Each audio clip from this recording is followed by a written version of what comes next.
শুধু বহিষ্কারের ভিত্তিতে গাজী নজরুলের এমপি পদ নিয়ে সিদ্ধান্ত নয়, সংসদ চাইলে শুনানি নেবে ইসি।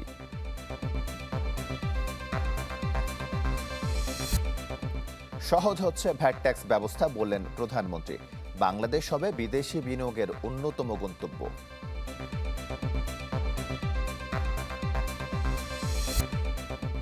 রাজধানীতে তীব্র গ্যাস সংকট, ফিলিং স্টেশনে যানবাহনের দীর্ঘ সারি, যাত্রী ও চালকদের ভোগান্তি।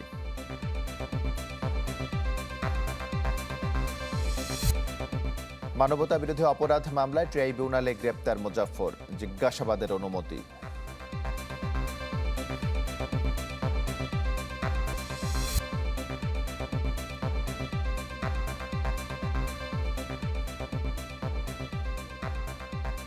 আমন্ত্রণ চ্যানেল 24 এর দুপুর 1টার খবরে। শুনছিলেন প্রেসিডেন্সি ইউনিভার্সিটি সংবাদ শিরোনাম। আপনাদের সাথে আছি আশিক তমাল।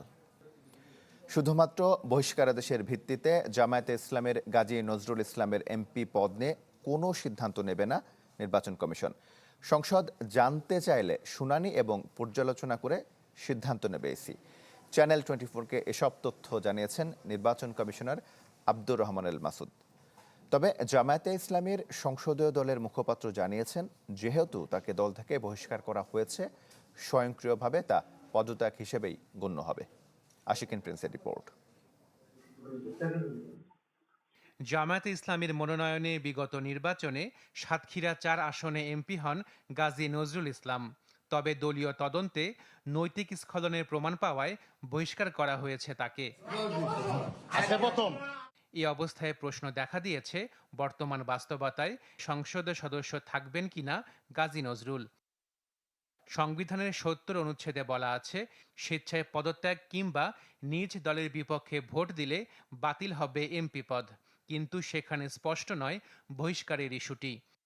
হ্যাঁ, পদত্যাগ তো এটা অটোমেটিক হয়ে যাবে। সদস্য পদ যেহেতু বিলুপ্ত হয়ে গেছে, আপনার আরপিওর 12 অনুযায়ী 12(1) সাবসেকশন খ, এটা অনুযায়ী অটোমেটিক্যালি ওনার এটা বিলুপ্ত হয়ে যাবে। ইসি গ্যাজেট নোটিফিকেশন দিবে আর কি। 66 অনুচ্ছেদ অনুযায়ী আসন শূন্য হবার বিতর্ক তৈরি হলে নিষ্পত্তির জন্য পাঠানোর কথা নির্বাচন কমিশনে। এক্ষেত্রে কমিশনের সিদ্ধান্তই চূড়ান্ত। শুধুমাত্র উনি ওনার একটা দিয়েছেন, এটা it may be a document of expulsion, লিখিত একটা ডকুমেন্ট শুধু ব্যবহৃত, এভিডেন্স ব্যবহার হবে, কিন্তু এইটার ভিত্তিতে নির্বাচন কমিশন কোনো পদক্ষেপ গ্রহণ করতে পারবে বলে আমার মনে হয় না। আর্টিকেল 66 সাব আর্টিকেল 4 মোতাবেক এটাকে পার্লামেন্ট থেকে রেফার করতে হবে নির্বাচন কমিশন। তখন নির্বাচন কমিশন সেটার ভিত্তিতে আনুষঙ্গিক কাউকে শুনানি দেওয়ার প্রয়োজন হলে পর্যালোচনা করে নির্বাচন কমিশন তার সিদ্ধান্ত জানাবে। গাজী নজরুল ইসলামের পদ থাকা না থাকার আলোচনায় নতুন করে সামনে আসছে লতিফ সিদ্দিকীর উদাহরণ। 10ম সংসদে এমপি নির্বাচিত হন তিনি। হজ নিয়ে বিতর্কিত মন্তব্যের কারণে তাকে বহিষ্কার করে আওয়ামী লীগ। অবশ্য নির্বাচন কমিশনের শুনানি শুরু হওয়ার আগেই পদত্যাগ করেন লতিফ সিদ্দিকী, যাতে শূন্য হয় আসন। আপত্তিকর মন্তব্যের জেরে 2021 সালে আওয়ামী লীগ থেকে বহিষ্কার করা হয় সংসদ সদস্য মুরাদ হাসানকে। তবুও সংসদ সদস্য পদে বহাল ছিলেন তিনি। সংসদ সদস্য বিরোধ নির্ধারণ আইনে উল্লেখ আছে, বিতর্ক সামনে আসার 30 দিনের মধ্যে স্পিকার বিষয়টি নিষ্পত্তির জন্য নির্বাচন কমিশনে পাঠাবেন। শুনানি ও বিরোধ নিষ্পত্তির সময় দেওয়ানি আদালতের এখতিয়ার থাকবে নির্বাচন কমিশনের। 120 দিনের মধ্যে চূড়ান্ত সিদ্ধান্ত স্পিকারকে জানাবে নির্বাচন commission. Ashikin Prince, channel 24, Dhaka. বিদেশি বিনিয়োগ বাড়াতে ভ্যাট ট্যাক্স ব্যবস্থা আরও সহজ করার উদ্যোগ নিয়েছে সরকার। রাজধানীর চিন্ময়ী সম্মেলন কেন্দ্রে এফডিআই সম্মেলনে এই কথা জানান প্রধানমন্ত্রী তারেক রহমান। বলেন, দীর্ঘমেয়াদী সংস্কারের মধ্য দিয়ে বাংলাদেশকে বিদেশি বিনিয়োগের অন্যতম গন্তব্য হিসেবে গড়ে তোলা হবে। প্রধানমন্ত্রী বলেন, কাজের অভিজ্ঞতা থাকায় তিনি ব্যবসায়ীদের বাস্তব সমস্যা বোঝেন। তিনি জানান, 2034 সালের মধ্যে $1 ট্রিলিয়ন অর্থনীতি গড়তে কাজ করছে সরকার। পাশাপাশি নিরাপদ ও দীর্ঘমেয়াদী বিদেশি বিনিয়োগ আকর্ষণে দেশি বিদেশি বিনিয়োগকারীদের সঙ্গে যৌথভাবে কাজের উপর গুরুত্ব আরোপ করেন প্রধানমন্ত্রী Tarique Rahman. Bangladesh has many challenges. But it also has remarkable strengths. We have a large and fast-growing domestic market, a young and hard-working population, a strategic location, and an elected government with overwhelming public support. Together, these strengths position Bangladesh for sustained prosperity. Our government is determined to build a $1 trillion economy by 2034. নবনিযুক্ত নৌবাহিনী প্রধান rear admiral Khandakar Misbaul আজিমকে rank badge পড়ালেন প্রধানমন্ত্রী তারেক রহমান। সকালে ঢাকা সেনানিবাসে সশস্ত্র বাহিনী বিভাগের প্রধানমন্ত্রীর কার্যালয়ে আয়োজিত অনুষ্ঠানে তাকে র্যাঙ্ক ব্যাচ পরিয়ে দেওয়া হয়। এ সময় বিদায়ী নৌবাহিনী প্রধান অ্যাডমিরাল এম নাজমুল হাসান উপস্থিত ছিলেন। প্রধানমন্ত্রী নবনিযুক্ত নৌবাহিনী প্রধানকে অভিনন্দন জানান। জবাবে নবনিযুক্ত নৌবাহিনী প্রধান বাংলাদেশ নৌবাহিনীর পক্ষ থেকে প্রধানমন্ত্রীকে কৃতজ্ঞতা জানান।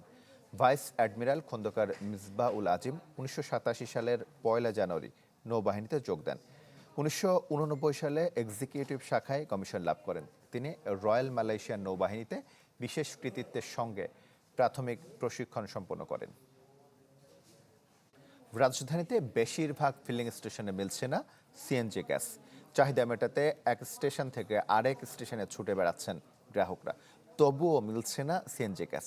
ফিলিং স্টেশনের সামনে দেখা গেছে যানবাহনের দীর্ঘ সারি, ঘন্টার পর ঘন্টা লাইনে থেকেও গ্যাস না পেয়ে ক্ষুব্ধ গ্রাহকরা। অনেকেই বাধ্য হয়ে সংগ্রহ করছেন জ্বালানি তেল। শিগগিরই এই সংকট সমাধানের দাবি জানান তারা। তাদের অভিযোগ, গ্যাসের কমিশন বাড়াতে কৃত্রিম সংকট তৈরি করে সরবরাহ বন্ধ রেখেছে ফিলিং স্টেশন মালিকরা।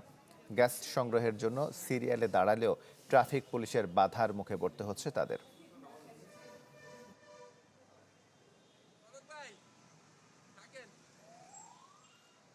গ্যাস পাচ্ছি না, মালিকরা এখন গ্যাস বন্ধ রাখছে, কারণ তাদের দাবি তারা 13 টাকা 13 পয়সা না দেওয়া পর্যন্ত তারা গ্যাস বন্ধ রাখবে, গ্যাস পাম্প বন্ধ রাখবে। 1200 টাকা জমা দিয়ে গাড়ি চালাই, 4-5 ঘন্টা যদি আমাদের এই রাস্তায় চলে যায়, আমাদের তো ফ্যামিলি আছে। মানবতা বিরোধী অপরাধের মামলায় গ্রেপ্তার দেখানো হলো সাবেক রাষ্ট্রপতি জিয়াউর রহমান হত্যা মামলার আসামি মোজাফফর হোসেনকে। তাকে জিজ্ঞাসাবাদ করবে ট্রাইব্যুনালের তদন্ত সংস্থা। এর আগে সকাল 9:30টার দিকে ঢাকা সেনানিবাস থেকে মিলিটারি পুলিশের পাহারায় ট্রাইব্যুনালে আনা হয় মোজাফফর হোসেনকে।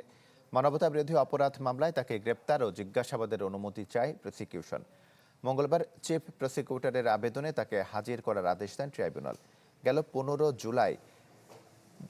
15 জুলাই রাতে রাজধানীর বনানীর ডিওএইচএস এর একটি বাড়ি থেকে মোজাফফরকে গ্রেপ্তার করে আইনশৃঙ্খলা বাহিনী।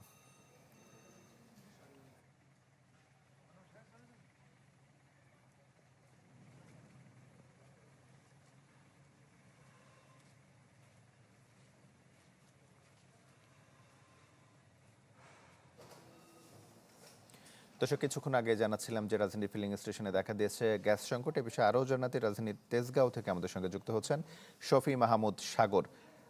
সাগর, এর আগের খবরে আপনি জানাচ্ছিলেন যে আপনি যে ফিলিং স্টেশনে ছিলেন সেখানে অল্প করে গ্যাস দেওয়া হচ্ছে, এখনকার পরিস্থিতি কি জানাবেন?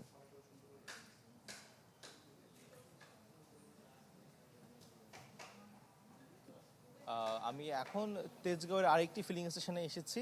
এটি শিল্পাঞ্চলের মধ্যে পড়েছে এবং যদি দেখাই যে এই ফিলিং স্টেশনটি মূলত গতকাল বিকাল 5টায় শেষবারের মতো গ্যাস সরবরাহ করেছে, এরপরে বন্ধ করে রাখা হয়েছে এবং আজকে সারাদিনের মধ্যে ফিলিং স্টেশনটি আসলে চালু করা হয়নি।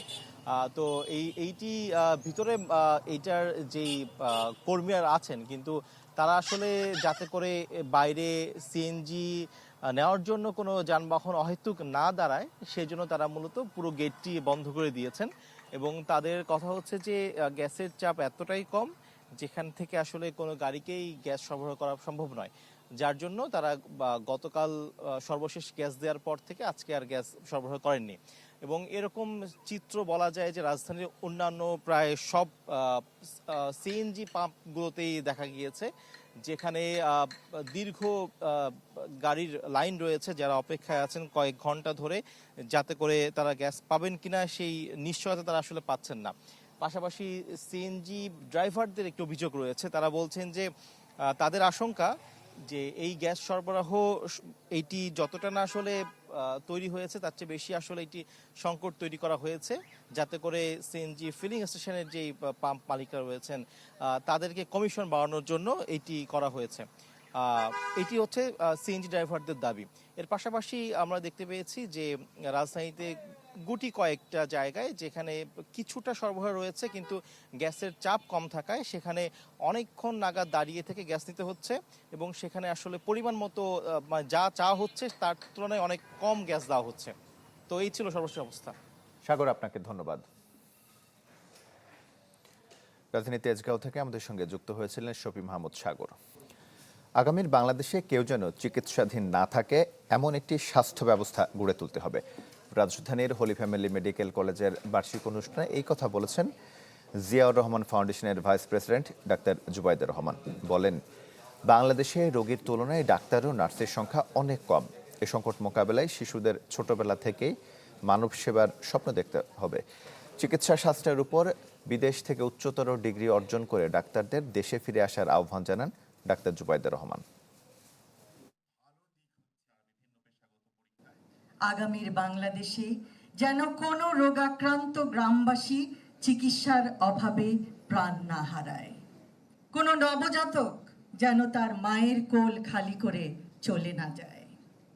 এমন একটি চিকিৎসা ব্যবস্থা গড়ে তোলা যায় যা পৃথিবীর বুকে দৃষ্টান্ত স্থাপন করবে।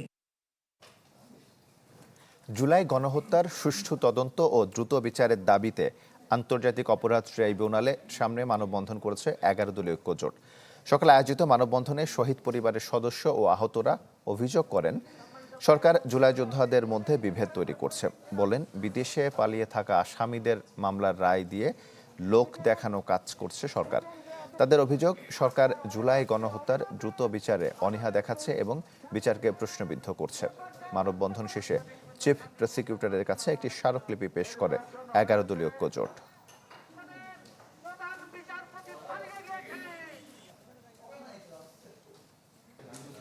বর্ষায় দেশের বিভিন্ন স্থানে বেড়েছে নদী ভাঙন। ঝুঁকিতে পড়েছে বন্যা নিয়ন্ত্রণ বাঁধ সহ বেশ কিছু স্থাপনা।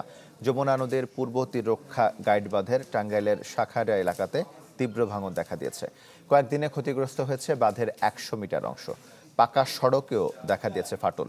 সিরাজগঞ্জে যমুনার পানি বেড়ে প্লাবিত হয়েছে সদর, কাজীপুর, বেলকুচি, চৌহালি ও শাহজাদপুর উপজেলার নিচু এলাকা। চরাঞ্চলে দেখা দিয়েছে ভাঙন। নেত্রকোনায় বন্যা পরবর্তীতে দৃশ্যমান হচ্ছে ক্ষত। এদিকে উত্তরাঞ্চলে নদ নদীতে তীব্র হচ্ছে ভাঙন। কুড়িগ্রামের চিলমারির কাঁচকোলে 3 দফায় ধসে গেছে ব্রহ্মপুত্র নদের ডান্তি রক্ষাবাঁধ। নদী পাড়ে জিও ব্যাগ ফেলে ভাঙন ঠেকানোর চেষ্টা চলছে।